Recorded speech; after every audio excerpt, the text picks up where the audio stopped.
Good afternoon. I am coming live to you from O'Connor 213, where I am in an empty classroom and none of you are here. This is an experiment, so let's see how it works. I plan to do these videos in segments so that you can watch in short bites and not have to watch me for a full 45 minutes. I think that would be horrible. So let's start with Chapter 18, Part 1. We are using cost, volume, profit analysis. Our management has plans. They need to know how much volume can we produce? How many units can we produce? What will be the cost of these units? How many sales can we expect to sell? And if all of these things work as planned, what will our profit be? They need a mechanism for playing what if games. What if we could have more sales? What if we could produce more volume? What if costs suddenly go up? What am I supposed to do? A useful tool for this planning is called cost, volume, profit analysis. And it starts by calculating a break-even point. The break-even point is the point at which the company has no profit and no loss. Their net income is zero. In order to do this break-even analysis, we need to be able to classify all of our costs as fixed or variable. Whether they are or not, we assume that a cost can act as either fixed or variable. Also, we are computing our analysis within the relevant range. If you will remember, the relevant range is our current factory capacity or our current volume capacity with the resources that we have. This is without expanding the plant or making additional changes, just what can we do with operations as normal. We also need to consider that our factory is operating at a normal capacity. We cannot run at maximum speed all the time. If we think about our athletes, we know that they need a rest day from training in order to maintain their athletic ability. You go for several days and then you must rest. The same with the factory. It cannot operate at peak performance all the time.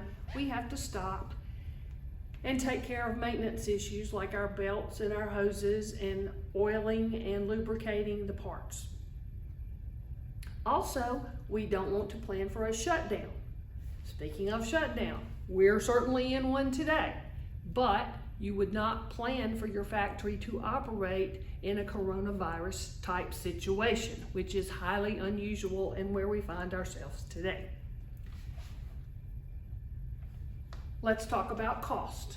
We have 5 different kinds: fixed, variable, mixed, stepwise, and curvilinear. We have discussed fixed costs before. Fixed costs remain the same no matter the volume of my production. Some examples were rent on the factory, insurance on the factory, property taxes, the supervisor's salary. All of those items are fixed. If I were going to graph a fixed cost, it would look something like this. So I've got units on one axis, dollars on the other, and no matter how many units I make, my fixed cost remains the same. Variable cost.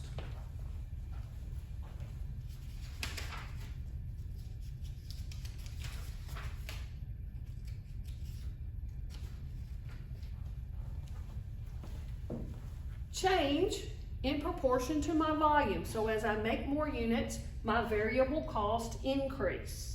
In other words, every time I make another bicycle, I have to have 2 more tires.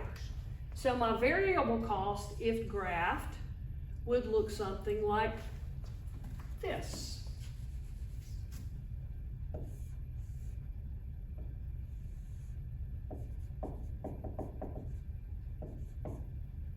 Those are my variable costs, starting at 0 units and $0, and then increasing the more units I make, the more dollars I spend.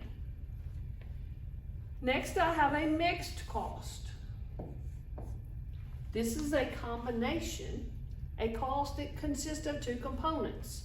For example, in John's compensation program, he has a base salary, and then on top of that, he receives a commission as he sells additional boxes. So your mixed cost would look something like this. It's got a fixed component to there, and then it begins to grow after the fixed costs have been achieved. So that's going to be a mixed, part variable, part fixed, part variable, part fixed. Next, we have a stepwise cost. Stepwise stays the same for part of your volume, then jumps up like a stair step and stays the same for the next part of your volume, then jumps like a stair step and stays the same for the next part of your volume. Let me draw you a picture. Stepwise would have a certain cost, and at so many units it rises, and at so many units it rises again. Think of the hospital where there are 3 shifts. So every time we have a shift, we need an additional nursing supervisor. So for the 8 to 3 shift, there's 1 supervisor. For 3 to 11, there's a 2nd supervisor. And for 11 to 8, there's a 3rd supervisor. That is stepwise.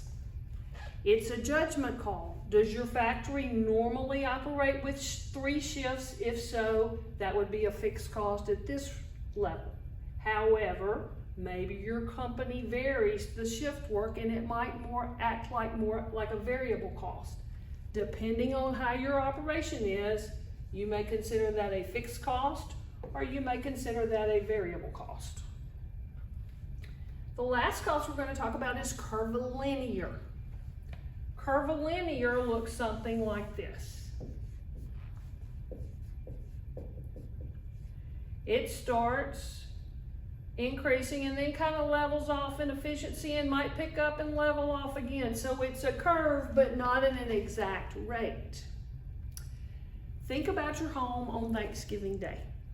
You and your mom are in the kitchen and you're pulling the meal together. Both of you know where everything in that kitchen is. You know where your Pyrex is, you know where your forks are, you know where the big spoons are, you know where the pots and pans are. So you're very efficient pulling the lunch together. Suddenly, the door burst open. Here comes Grandmama and all the aunts and everybody carrying in their casserole. Efficiency is totally out the window. So you've got the drop-off.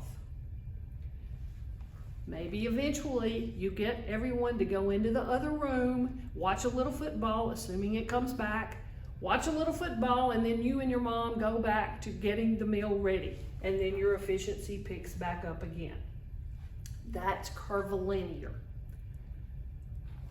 For some businesses, it may be considered fixed. For some businesses, it may be considered variable.